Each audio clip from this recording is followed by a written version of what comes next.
We've been talking about the parasha of Balak and about the prophecies of Bilam, right? How Bilam is this person who initially was so anti-Semitic and so negative. I mean, I don't think he changed as a person, even though he landed up blessing us, which in itself is fascinating. How somebody could have such a transformative experience where he sees clearly what Hashem wants, and then he doesn't change as a person. In fact, the Gemara even tells us much later on that when Onkelos, who was a person from the Roman royal family, decided to convert to Judaism, he engaged in this whole necromancy, calling up the dead to try and work out if it was a good idea to convert or not. And one of the spirits that he called up was Bilam. And even after everything, Bilam still said, don't get involved with the Jews. So that just shows you the anti-Semites don't necessarily die even after they die. So we spoke a little bit about the prophecies that Bilam made, and one of the big issues is that he makes a prophecy about Moshiach. Now it's quite interesting that we're reading this parasha this week, and then next Thursday is the Siyum HaRambam. For those people who follow the daily cycle of Rambam study, so this is when we complete the cycle, the annual cycle. And then of course we immediately begin the cycle again. Parenthetically, that means that now is a good time to consider getting involved in the study of Rambam. It's quite accessible. They have multi-tiers, and it's pretty accessible if you do the entry level, what's called the Sefer HaMitzvahs, just the mitzvah of the day. In any event, so right at the end, the last 2 chapters out of 14 volumes of Jewish law, the Rambam dedicates to laws that relate to Moshiach.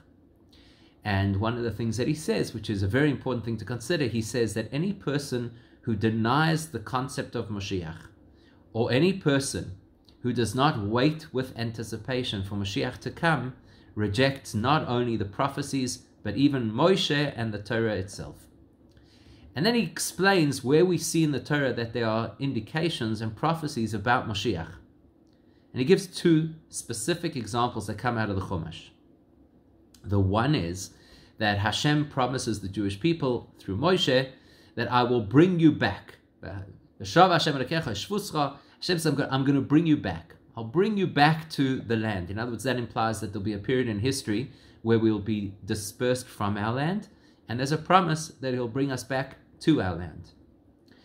The other is in this week's parasha, the story of Bilam. And Bilam is the most information that we get about Moshiach and the most overt information that we have about Moshiach in the 5 books of the Torah.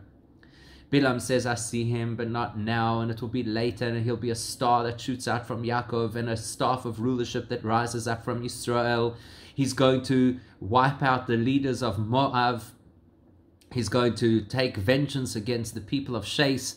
He's going to rule from one end of the world to the other. So we have quite a lot of information about Moshiach that is described in this week's parasha. So the Rebbe asks a question.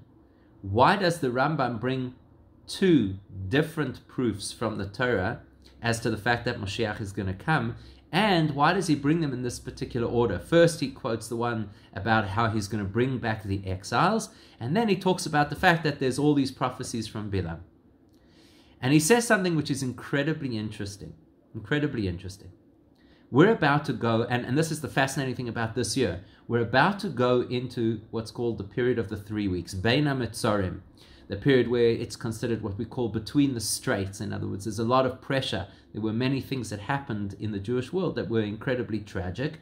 And so it's a time of mourning.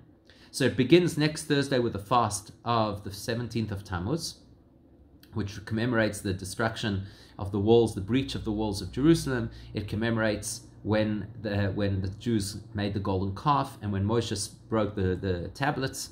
So it's not a great day in Jewish history. And then it continues all the way to Tisha B'Av, which obviously is the most tragic day on our calendar.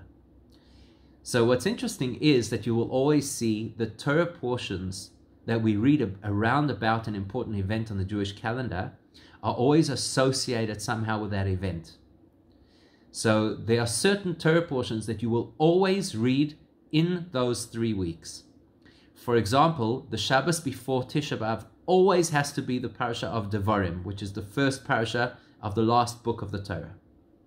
By implication, that means that the week before will always be the parasha of Maseh, which is the last parasha of the fourth book of the Torah. And on some occasions, like this year, it will be Matos and Maseh as a double parasha, in which case the week before that will be Pinchas. So next Shabbos is Pinchas, the first Shabbos of the 3 weeks. And therefore those parashas always have some association with the themes of the 3 weeks. This parasha, Balak, is never read in the 3 weeks. It is always read prior to the 3 weeks. Now that's what we call Shabbos Mevorchim. Usually when people speak about Shabbos Mevorchim, they think only in the context of Rosh Chodesh, right? The Shabbos before a new month. So Shabbos Mevorchim, this is the Shabbos that blesses the month that is coming. However, the truth is, every Shabbos is a Mevorchim. Every Shabbos blesses whatever is going to follow in the coming week.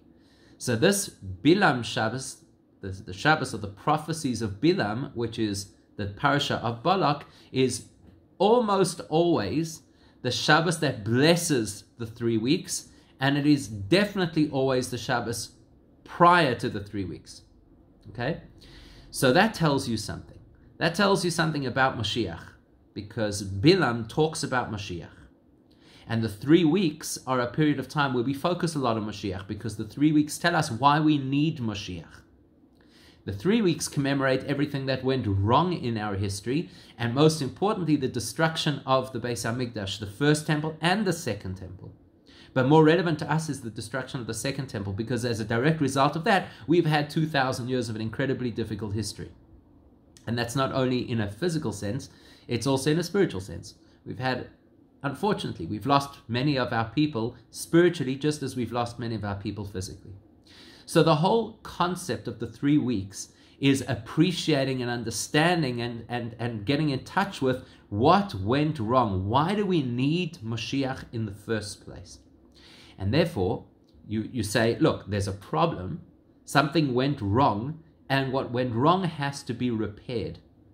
Now, generally speaking, we're told that Shabbos is the day that blesses. So the Shabbos during the 3 weeks, we'll come back to Bilam in a second, but the Shabbos during the 3 weeks, those are the Shabbos that draw energy for us to be able to fix and to be able to repair what went wrong during the 3 weeks. To put it into different words, we have a principle in Judaism which says that HaKadosh Baruch Hu makdim refuah lemaka, that Hashem always prepares the cure before he sends the malady. So the malady, the illness, the wound is the destruction of the temple, which we commemorate during those 3 weeks. But the cure is the Shabbos. The Shabbos give us access to something which is outside of the ordinary. And so those Shabbos guide us and inspire us and bless us to be able to fix the problem. So there's one kind of an experience of Moshiach. And that is where you see that Moshiach is here to repair problems.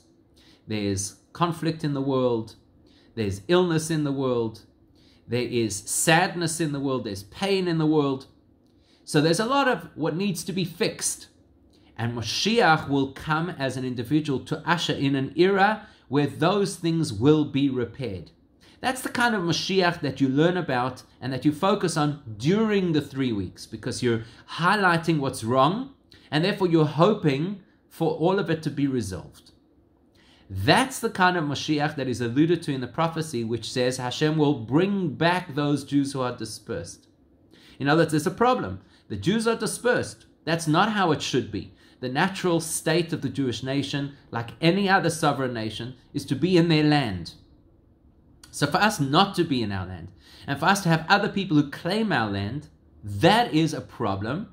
So Hashem says, I'll bring you back. That's the Rambam's first insight. The first level of Mashiach is a Mashiach of correction, a Mashiach that comes to fix the world. Now you know what happens? 2 things happen. Number one, there's some people who will tell you, I don't feel the world is that broken. If you compare where we are in history to where we were, today people have rights, human life is respected, there are democratic systems, people are earning well, we have creature comforts that our ancestors could never have dreamed of, we have the cures to all kinds of dread diseases. So life is good. The world doesn't need to be fixed that dramatically. Maybe 100 years ago, it needed to be fixed dramatically. Maybe even 70 years ago. But today, life is good. That's the first thing that happens. The second thing that happens is that if you define Moshiach only by what he has to fix, then what happens once he's fixed it? What's the value now? Okay, thank you very much. You've done what you had to do, and we appreciate it tremendously, but no, that's it. You become a has-been because you've already achieved what you have to achieve. So it comes along the Rambam and tells us that's only the beginning of Moshiach. That's only the first layer of Moshiach. But then there is a deeper layer which reveals what Moshiach is really all about. What's Moshiach really all about? Before the 3 weeks, before the problems, even without the tzoros, there's a need for Moshiach. So for example, the Midrash tells us that right in the beginning of creation, when it describes that the world was chaos and darkness and the Spirit of God hovering over the waters, so the Midrash says that Spirit refers to the Spirit of Moshiach. Why? Because even before there's a problem, even before there are issues, there's a need for Moshiach. Moshiach is not only the repairman. Moshiach is not the guy who comes to reconnect your electricity or your Wi-Fi. Moshiach has an intrinsic value. Moshiach will give us an awareness of godliness that is useful even in a perfect world by our standards. This is the Moshiach that Bilam talks about. Moshiach that there's no destruction yet. Bilam is describing, think about it. Bilam is describing, you read his prophecy, Jews having the upper hand, controlling and removing the negative influences from society without any harm to them. He doesn't describe any loss. He doesn't describe any suffering. He only talks about goodness. And this is Bilam, which is the huge irony. Bilam, who wished the worst upon us, actually when the blessings come out, he speaks only about good. This is the real Moshiach. Any person who lives their life thinking that we need Moshiach only to fix our problems doesn't appreciate what Moshiach is, and therefore when we don't have problems in life, feels, okay, I don't need Moshiach so badly right now. Life is good. Bilam teaches us, and the Rambam quotes him in detail to emphasize this point, that even if your life was brilliant, you still need Moshiach. Because what Moshiach will bring to the world, the awareness, the insight, the depth, the appreciation that Moshiach will bring to the world is so vastly beyond anything we could imagine, that even in a perfect life, if you were still in the Garden of Eden before Adam and Eve ate from the tree of knowledge, you still need Moshiach. So next time you daven for Moshiach, don't just say, because I'm having a hard time. The way to daven is to say, even if I'm having a brilliant time, what Moshiach brings to the table is something exponentially beyond that.